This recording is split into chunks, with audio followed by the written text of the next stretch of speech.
a state. I'm Adrienne Clarkson. Tonight we report on a secret CIA research project carried out in Montreal in which mental patients felt they were used as the CIA's guinea pigs. They kept you asleep for 23 days, and while I was asleep they were shocking the heck out of me with electric shocks. The CIA was interested in Dr. Cameron's work on psychic driving because it could give them an idea of where the personality could break or be stressed. Those of us who were involved with trying to find out something about brainwashing, yes, this is the reason that we were interested in Dr. Cameron's work.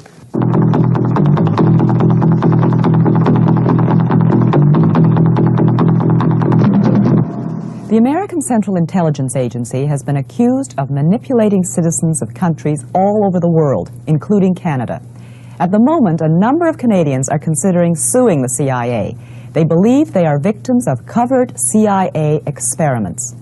Tonight, two Canadians who feel the past 20 years of their lives were damaged by the CIA tell their stories publicly for the first time. They believe they were part of a CIA project called MK-Ultra, a research project so secret that even the Canadian government was not informed that the agency was funding activities in this country. The CIA was seeking a new weapon, aimed not at the body, but at the mind. Americans became obsessed with brainwashing during the Korean War. Prisoners of war returned home denouncing the American way of life. Hearing them parroting propaganda, the CIA became convinced the communists had found the key to brainwashing. Now the Americans had to unlock the mystery of mind control. There was great worry that the Soviets had developed rather esoteric and unusual methods of so-called brainwashing people. The purge trials... Dr. John Gittinger was the CIA's chief psychologist for 25 years. There was continued pressure put upon anybody within the agency in connection with trying to explain or understand brainwashing. So we were charged with rather an elaborate attempt to try to find out chemical, psychological, any kind of means that people could use to influence the behavior of the people. Nothing seemed too bizarre. To find out if sex could be used in spying, the agency studied San Francisco prostitutes and their clients.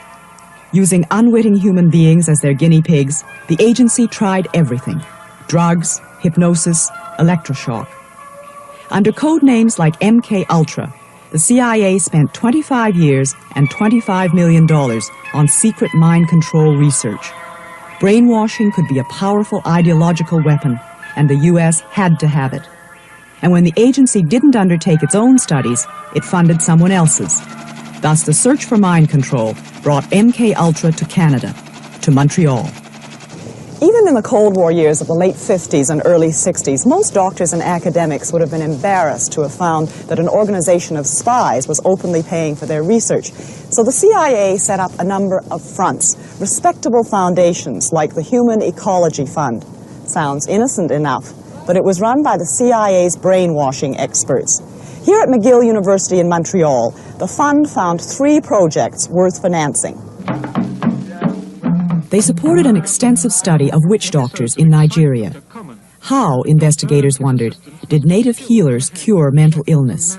What mysterious drugs and potions did they use? Device used to bind up excited patients. A sleeping potion is then administered. 20 years ago, the Human Ecology Fund paid for this movie. This soothes the patient's head. But it was only recently that the man who made the film found out that he had been working with the CIA's money. The author of the Nigerian study is still at McGill University. News of his connection to the CIA came as quite a surprise to Dr. Raymond Prince.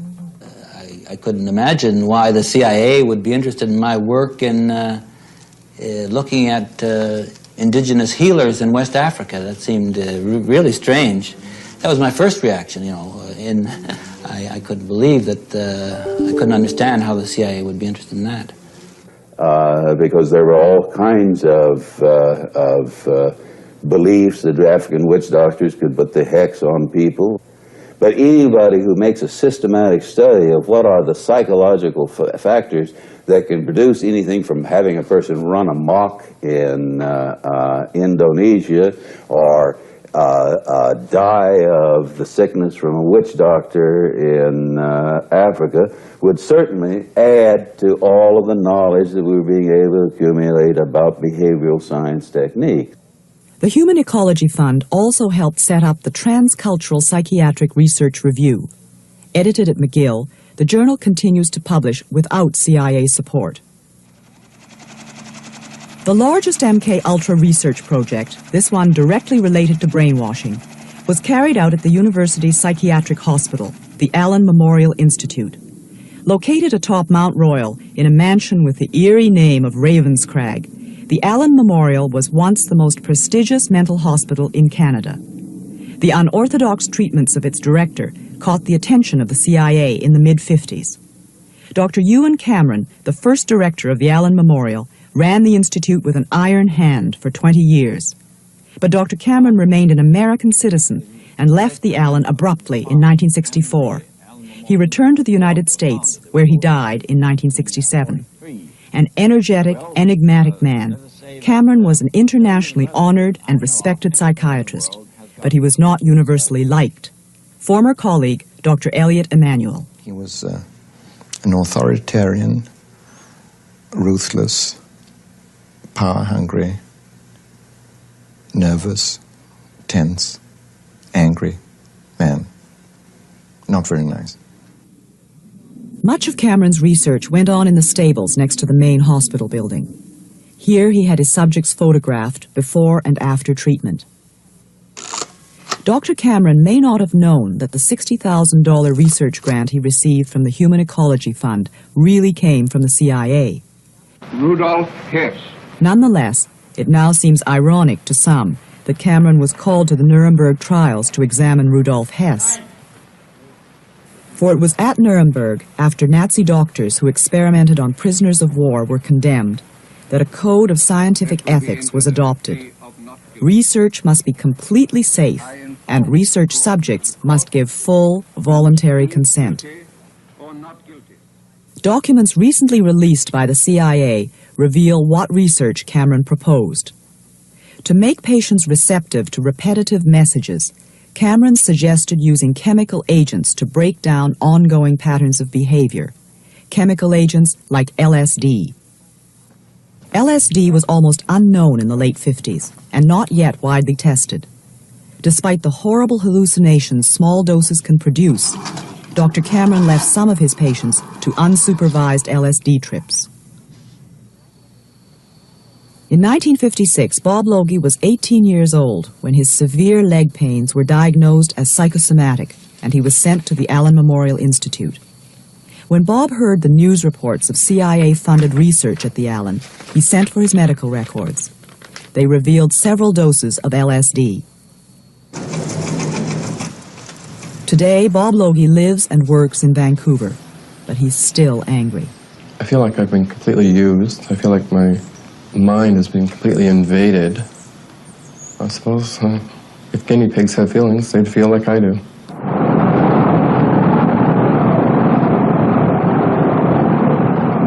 LSD trips were terrifying to patients who had never heard of LSD and who had no way of knowing why their world was suddenly upside down. Hallucinations last for hours.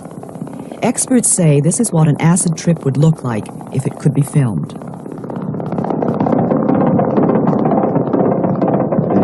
LSD was really horrifying, very horrifying, and they gave it to me for about 12 or 15 times. One minute I would see the doctor there, the next minute I wouldn't see him there, and they were asking me all kinds of questions, and I remember them telling me that I was getting smaller and smaller, and I really felt myself getting smaller. And they were bringing me back in time, way back, you know. At one point, I almost felt like I was just about to be born, really, that far back in memory. And they were really, really probing, asking all kinds of questions. And I felt I didn't have any control. I had to answer. I didn't feel I had any control. I was completely, like they had complete control over me.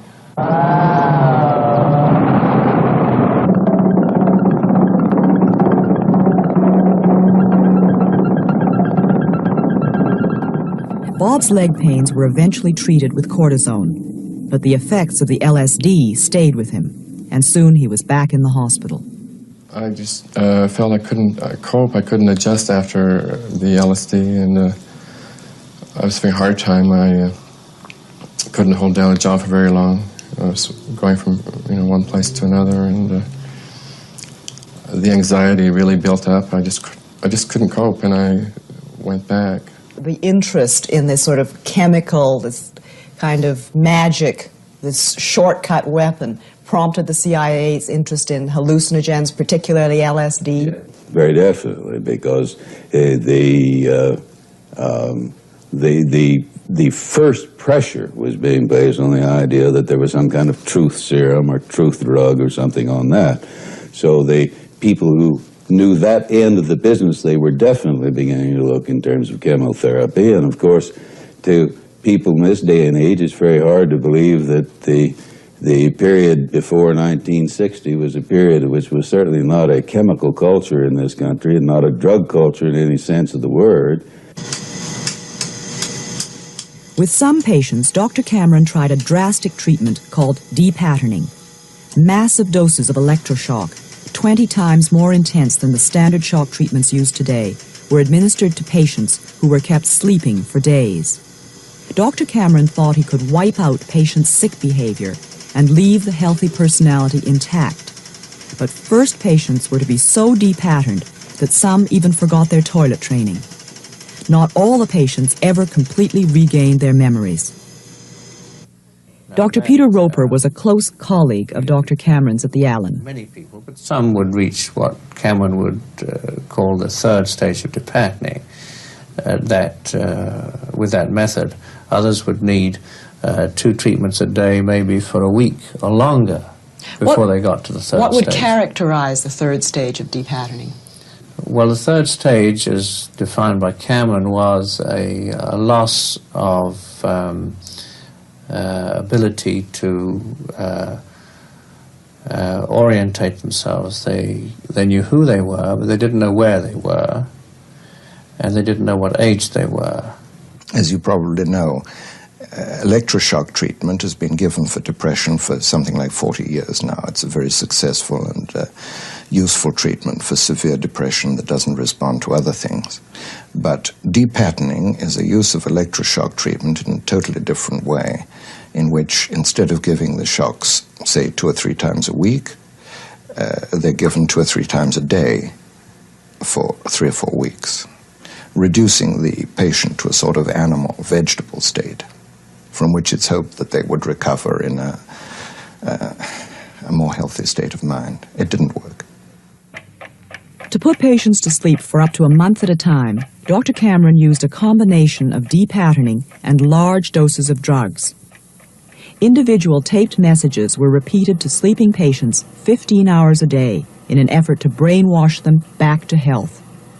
Now, Cameron reasoned, with their negative memories obliterated, positive suggestions could be implanted. Suggestions like, begin to assert yourself, express your anger. Dr. Cameron called his technique psychic driving. Bob Logie had driving therapy when he returned to the Allen in 1959. I was there for a while, and I thought, I don't want to stay here, and I started to run away from the hospital, and they grabbed me, and then they put me on sleep treatment. And they kept you asleep for 23 days. And while I was asleep, they were shocking the heck out of me with electric shocks and playing tapes just over and over. I don't know what was on the tapes yet, but we're going to find out what was on the tapes through hypnosis.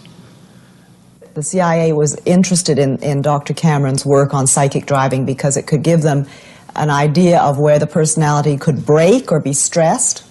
Those of us who were involved with trying to find out something about brainwashing, yes, this is the reason that we were interested in Dr. Cameron's work. Patients came to the Allen Memorial Institute from all across Canada. Dr. Ewan Cameron, it was said, would give them the best psychiatric care money could buy. But some of the patients had no idea that a lot of their treatment, the LSD, the massive doses of electric shock, the sleep therapy, was highly experimental. When I was in the hospital in '59, my husband, that's when he told me he thought they were killing me, because he said it was every day and there's a special treatment which he doesn't know. I think there was some sleep. I was always asleep. He used to call the hospital. I couldn't have any visitors for 3 weeks, you see. Hilda Bernston was at the Allen Memorial in 1959 as Dr. Cameron's patient. She's convinced that the sleep treatment she received was depatterning. Her memory remains severely damaged. Mrs. Bernston was an English war bride. She and her Canadian husband went to Montreal in 1945 to raise their family. After a nervous breakdown, she was hospitalized at the Allen. It's 3 weeks that was out of my life as far as I'm concerned, because I can't remember anything about it. I didn't know my husband and my children, my brother-in-law and his wife. And my sister-in-law at that time, when she saw me, she cried. My brother-in-law told me this when she saw me. She's a registered nurse too, and she said she'd never seen such a change in a person in 3 weeks. But I looked really dreadful. I still can't remember my aunt being with us. I look at the pictures that we took when she was here. We took her to the New York, and we were at the museum there. I look at the pictures, and I still can't remember her being with us. And she was with me for 3 months. And this aunt was my mother's sister, who was very near and dear to me. Dr. Emanuel thinks Cameron's use of extensive electroshock, depatterning, was somewhat unethical. The quantity, the frequency, the intensity, and the sort of animal state to which it reduced the patients. What you're really saying is that the doctor knows that by doing it that much to somebody, there's going to be an effect? Is that... Indeed. And with little promise of cure. Hope, but as it turned out, it wasn't, and it didn't become an accepted psychiatric treatment. So many patients were left with some amnesia after depatterning that the Allen stopped the treatment when Ewan Cameron left. Under the new director, Cameron's disciples would come to regret their enthusiastic use of depatterning. Dr. Peter Roper left the Allen Memorial in 1967. What were the circumstances of your leaving the Allen?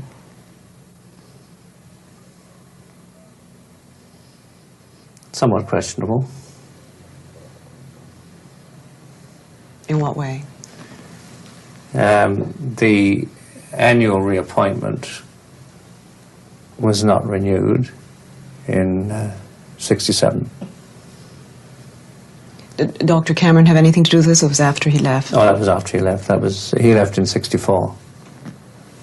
Did you have any disagreement about treatments given there? I didn't disagree with anybody. I think there was the depatterning treatment was stopped, I think, in 65. So anybody that continued to do it after Cameron left didn't do it after 1965. So you didn't do it after 65? Oh, no. I certainly know that an intelligent, ethical scientist today would not do an awful lot of things that an ethical scientist would do in those days. How do you now feel about the use of involuntary subjects for CIA experiments or CIA-funded agency experiments? I certainly think that it would be ridiculous in this day and age. I don't see any way that you would do that. There was no informed consent. I would guess that, as I've just said, informed consent, as we now know it, was not a part of research at that time, and especially as regards the use of LSD, perhaps, or the depatterning, I doubt if those patients really knew what they were being led into. Informed consent doesn't mean much to people who are mentally ill. Not many people are so mentally disturbed that they can't understand that they're being given an experimental drug, or they're being given electroshock 3 times a day. People can understand that. It can be explained in simple words. It had a great effect on my life. I mean, I have been sick before, and I've had treatment, but there were never any experience I had was like that I had in '59. I've never been able to sleep without medication since the sleep treatment. I went through years and years and years of severe depressions. I dream about it. All my waking hours I think about it. It's eating me up. It really is. I mean, if he was doing it and knew what he was doing for the benefit of the CIA, then I don't agree with this at all. I mean, why pick on me or anybody else? I don't like that. It leaves me completely stunned. I don't know if I'll ever recover from it.